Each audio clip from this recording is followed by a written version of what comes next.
नमस्कार दोस्तों, स्वागत है आपका मेरे YouTube चैनल पे। क्या आपने कभी ये सोचा है कि जिस अमेरिका से रशिया और चाइना जैसे ताकतवर देश खौफ खाते हैं, वही अमेरिका भारत के एक फ्री मोबाइल ऐप से क्यों काँप रहा है? आखिर एनपीसीआई के तहखानों में ऐसा कौन सा डिजिटल हथियार छुपा हुआ है दोस्तों, जिसने रातों रात अमेरिकी डॉलर और 50 साल पुराने स्विफ्ट नेटवर्क की धज्जियां उड़ा दी है? जो काम पुतिन की हाइपरसोनिक मिसाइलें नहीं कर पाई, वो काम भारत के एक बिल्कुल साधारण से दिखने वाले क्यूआर कोड ने कैसे कर दिखाया? अगर आपको लगता है कि यूपीआई पूरी तरीके से फ्री है, तो जरा रुकिए। दुनिया का सबसे कड़वा सच यह है कि there is no free lunch in the world दोस्तों। फिर भारत सरकार हर साल सैकड़ों करोड़ों का नुकसान सहकर भी एक भी रुपया आपसे नहीं ले रही। आज हम पर्दे के पीछे के उस असली खेल को डिकोड करेंगे जिसे वेस्ट के बड़े बड़े इकोनॉमिस्ट और हार्वर्ड के प्रोफेसर्स भी नहीं समझ पाए दोस्तों। आज की ये इन डेप्थ रिसर्च आपको भारत की उस बढ़ती आर्थिक और डिजिटल ताकत से रूबरू कराएगी जिसे देख के पूरी दुनिया दंग है दोस्तों। आइए सबसे पहले जमीनी हकीकत का आंकड़ा समझते हैं। लेटेस्ट फाइनेंशियल रिपोर्ट्स के अनुसार अकेले एक महीने के अंदर भारत के यूपीआई ने करीब 2300 करोड़ से ज्यादा ट्रांजैक्शन प्रोसेस किए हैं, जिसकी कुल वैल्यू 29 लाख करोड़ रुपए से भी ज्यादा रही है। और हर दिन औसतन 75 करोड़ से ज्यादा बार लोगों ने क्यूआर कोड स्कैन किए हैं। अच्छा, ये कोई मामूली आंकड़ा नहीं है, ये दुनिया के किसी भी देश के लिए एक फाइनेंशियल सुनामी से कम नहीं है। लेकिन ये बात रातों रातों नहीं हुई है। इसकी शुरुआत होती है साल 2013-12 में।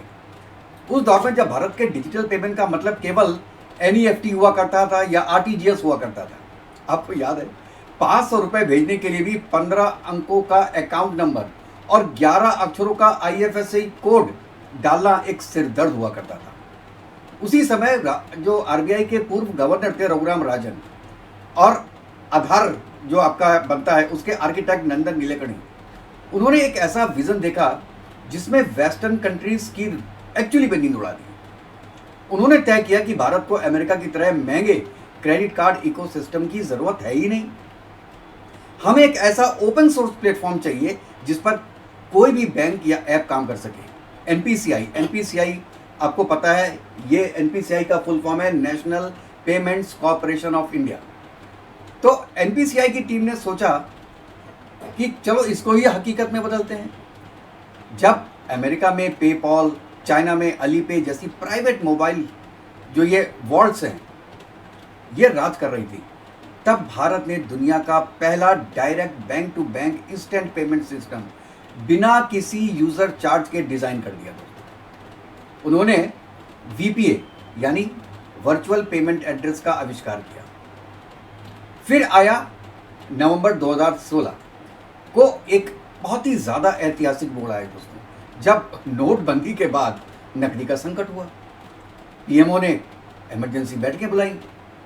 अच्छा, एनपीसीआई के जो नए नए डेवलपर्स थे, उनकी टीम ने दिन रात एक कर दिया, और जिस सिस्टम को बनाने के लिए महीनों लगते, उसे महज 20 दिन के रिकॉर्ड टाइम में तैयार करके 30 नवंबर 2016 को भीम ऐप लॉन्च कर दिया। अब आपके में सवाल ये उठेगा कि यार, रोजाना 75 करोड़ से ज्यादा का ट्रांजेक्शन संभालने वाला ये सिस्टम आखिर कभी क्रैश क्यों नहीं होता है? दुनिया का कोई भी दूसरा सर्वर अगर इतने हेड्स झेले, इतने ज्यादा 75, इतने ज्यादा हिट्स, तो धुआं छोड़ दे भाई साहब। पुराने बैंकिंग सिस्टम्स क्या होता था कि एक सिंगल, उसे कहते हैं सिंगल मोनोलिथिक आर्किटेक्चर पे काम करते थे, जहां एक ही सर्वर पे पूरा लोड होता था। यूपीआई ने क्या किया? यूपीआई ने इसे बदल के माइक्रो सर्विसेज आर्किटेक्चर का इस्तेमाल किया। यहां बैलेंस चेक करने के लिए कोड अलग है, पैसा भेजने के लिए अलग है। यूपीआई किसी एक सेंटर सर्विस पे काम नहीं करता है दोस्तों, बल्कि ये एक ट्रैफिक पुलिस की तरह है, और ट्रैफिक जो रूट बताता है अलग अलग। देखिए, देश में कितने ज्यादा आपको पता है मल्टीपल डाटा सेंटर्स हैं। उनकी वजह से क्या होता है कि अगर किसी एक शहर में कहीं पर भी टेक्निकल फॉल्ट आ जाती है, तो मिली सेकेंड्स में सारा ट्रैफिक दूसरे रीजन को शिफ्ट हो जाता है। अब समझिए बात, क्यों फेल नहीं होता है। लेकिन यहाँ पे बात सिर्फ एक सर्वर की नहीं है, सबसे बड़ा सवाल यह है कि सिक्योरिटी का। और कहा जाता है कि दुनिया में हर चीज़ हैक हो सकती है, लेकिन यूपीआई को रिमोटली हैक करना ये असंभव सा बन गया है। यूपीआई की असली ताकत डिवाइस बाइंडिंग में है। डिवाइस बाइंडिंग क्या होता है कि आपका बैंक खाता केवल आपके सिम कार्ड के लिए ये और उसी जो IMSI और फोन के IMEI फिंगरप्रिंट उससे हमेशा लॉक रहता है। समझ में आ गया आपको? क्योंकि अगर कोई हैकर विदेश में बैठ के बाई चांस आपका यूपीआई पिन चुरा भी लेता है तो भी वो आपका 1 रुपया नहीं निकाल सकता, क्योंकि उसके पास आपका फिजिकल फोन तो होगा ही नहीं। इसके अलावा आपको पता है कि 2 फैक्टर ऑथेंटिफिकेशन है और एडवांस एन्क्रिप्शन की वजह से, जैसे गूगल पे या फोन पे जैसे ऐप्स भी, उसमें भी आपका पिन कभी देख नहीं सकते हैं, ये लोग भी नहीं देख सकते आपका पिन। यही इसकी मेन चीज़ है। अब जरा ग्लोबल पिक्चर को देखिए कि आखिर अमेरिका, यूरोप और चाइना इस रेस में पिछड़ क्यों गए। अमेरिका और वेस्टर्न कंट्रीज अपनी वो ही पुरानी टेक्नोलॉजी का गुलाम बने हुए हैं। वहां 1970 के दशक में वीसा और मास्टर कार्ड आ गया था और उनका एक छत्र अधिकार रहा है दोस्तों। वो हर मर्चेंट से भारी भरकम एमडीआर कहते हैं मर्चेंट डिस्काउंट रेट, वो वसूलते हैं।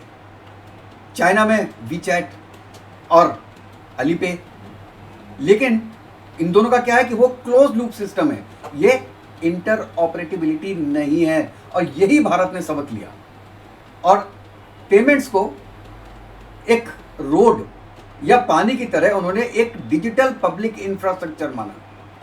पब्लिक इंफ्रास्ट्रक्चर भारत के बिना महंगे हार्डवेयर के सिर्फ एक कागज पे छपे हुए QR कोड से पूरा गेम बदल दिया दोस्तों दुनिया में।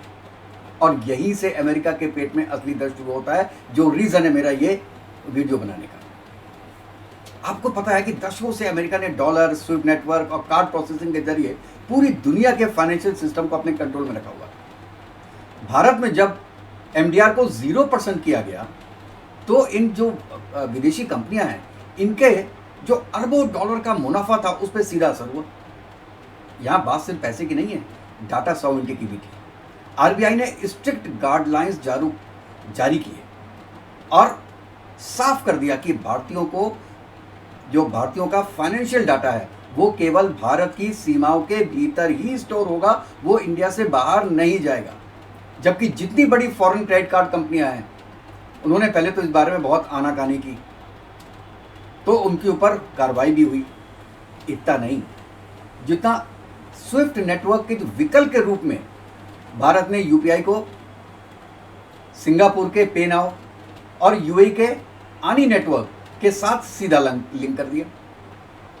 अब क्या हो रहा है कि क्रॉस बॉर्डर पेमेंट्स और रेमिटेंसेस लोकल करेंसी सेटलमेंट के तहत ही हो रहे हैं, यानी बीच में US डॉलर का रोल खत्म हो रहा है। ये दिक्कत है। जहां जो चाइना है वो दुनिया के देशों को कर्ज के जाल में फंसा के अपना गुलाम बनाता है ना, वही भारत पेरू, नमीबिया और मॉरिशस जैसे देश को अपना DPI सोर्स कोड देके अपनी डिजिटल जो एक संप्रभुता है उसको मजबूत कर रहा है दोस्तों। ये बात आपकी समझने वाली है। अब आते हैं उस बड़े सवाल पे कि जब सब कुछ इतना शानदार है तो सरकार इसे फ्री में क्यों चला रही है। सरकार को 0% MDR से क्या फायदा मिल रहा है। इकोनॉमिक्स की भाषा में इसे कहते हैं लॉस लीडर स्ट्रेटेजी। सरकार ने प्रत्यक्ष रूप से कुछ 100 करोड़ का पेमेंट खर्च करके सहा, लेकिन इसके बदले देश के खजानों में लाखों करोड़ रुपए बचा लिए दोस्तों और कमा लिए। इसको आप 3 प्रमुख पॉइंट से समझिए दोस्तों। सबसे पहला पॉइंट है कॉस्ट ऑफ कैश की बचत। RBI को हर साल नए नोटें छापने में पैसे खर्च होते थे, उन्हें सुरक्षित ट्रकों में ATM तक पहुंचाना और रिप्लेस में 20,000 से लेकर 25,000 करोड़ रुपए खर्च करना। UPI ने इसे लॉजिस्टिक्स कॉस्ट को बहुत हद तक खत्म कर दिया है। समझ में आया आप गवर्नमेंट का क्या फायदा है। दूसरा फायदा है इनफॉर्मल इकोनॉमी, उसका अंत हो गया। जैसे ही छोटे छोटे व्यापारी QR कोड से पेमेंट करने लगे, वैसे ही हर रुपए का एक डिजिटल फुटप्रिंट भी तैयार हो गया। जो लोग पहले कैश की आड़ में टैक्स से बचते थे, वो अब औपचारिक अर्थव्यवस्था का हिस्सा बन गए। और यही वजह है दोस्तों कि देश का मंथली GST कलेक्शन लगातार नए रिकॉर्ड बना रहा है। अब कोई ये नहीं कह सकता जी कि घर में नहीं दाने और अम्मा चाय बुनाने, सबका हिसाब किताब शीशे की तरह साफ हो जाता है दोस्तों।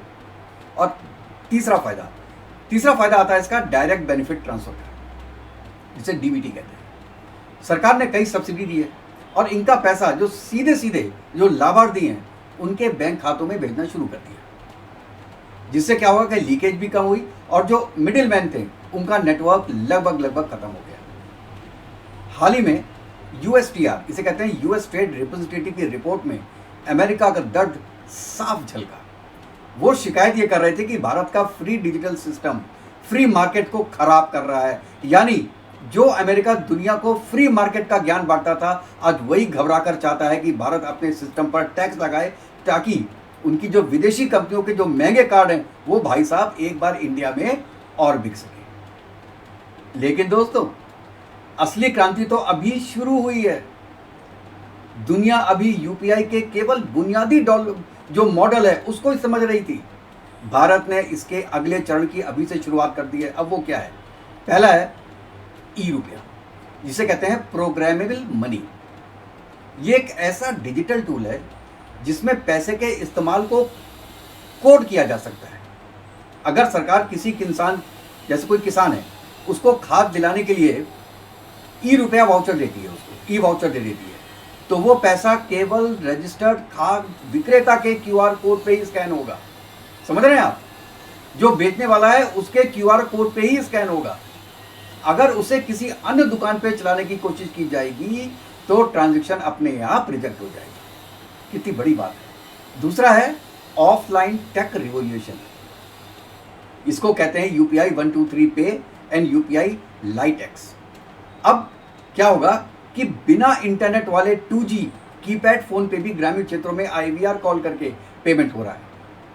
अगर आप किसी अंडरग्राउंड बेसमेंट में है या हवाई जहाज में जहां नेटवर्क नहीं है, तो NFC टेक्नोलॉजी के जरिए दो फोन आपस में ऑफलाइन पेमेंट पूरा कर सकते हैं।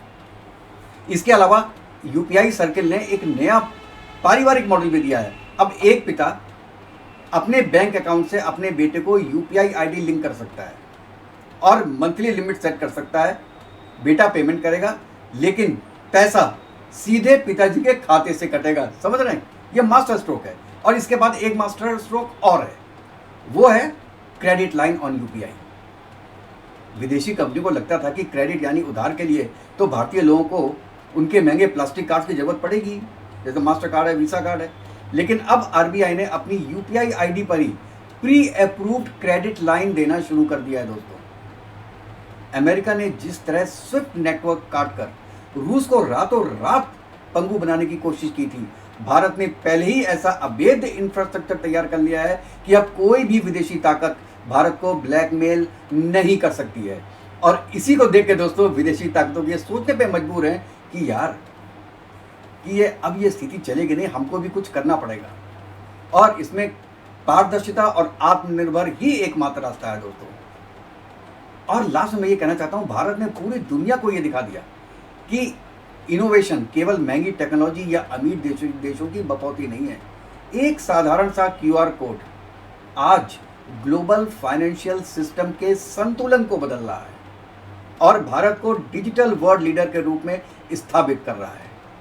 दोस्तों, हमारे इस यूपीआई इंफ्रास्ट्रक्चर और इसे बनाने वाले भारतीय इंजीनियर्स और साइंटिस्ट के बारे में आप लोग क्या सोचते हैं कि अभी तक पूरे वर्ल्ड में ऐसा सिस्टम क्यों नहीं बन पाया, और इसकी ज़रूरत अब पूरे वर्ल्ड को है या नहीं है, और केवल यूपीआई से ही हिंदुस्तान का नाम पूरे वर्ल्ड में कितना हुआ है, ये आप जानिए। और आपकी और हमारी सबकी बात है दोस्तों, अब तो अपने पर्स में हमने पैसे रखना ही बंद कर दिया। हमको तो ये भी कभी कभी किसी को याद नहीं रहता कि इंडिया में 1000 का नोट चलता है कि 2000 का चलता है, 500 का नोट यार चलता है कि नहीं चलता है। अब तो इतना भी आदमी भूल जाता है, क्योंकि आपको पैसे की ज़रूरत ही नहीं है। जब भिखारी तक क्यूआर से पैसे ले रहा है तो आपको कहीं पर भी नोट की ज़रूरत होती ही नहीं है।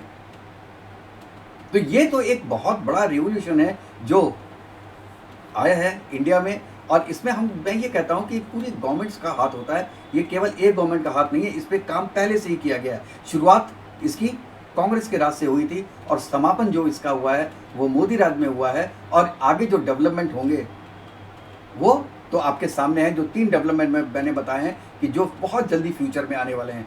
आपकी दोस्तों इसके बारे में क्या राय है, हमको ज़रूर बताइएगा। तो नेक्स्ट वीडियो में मिलते हैं, तब तक के लिए जय हिंद, जय भारत, वंदे मातरम। खुश रहिएगा, स्वस्थ रहिएगा दोस्तों।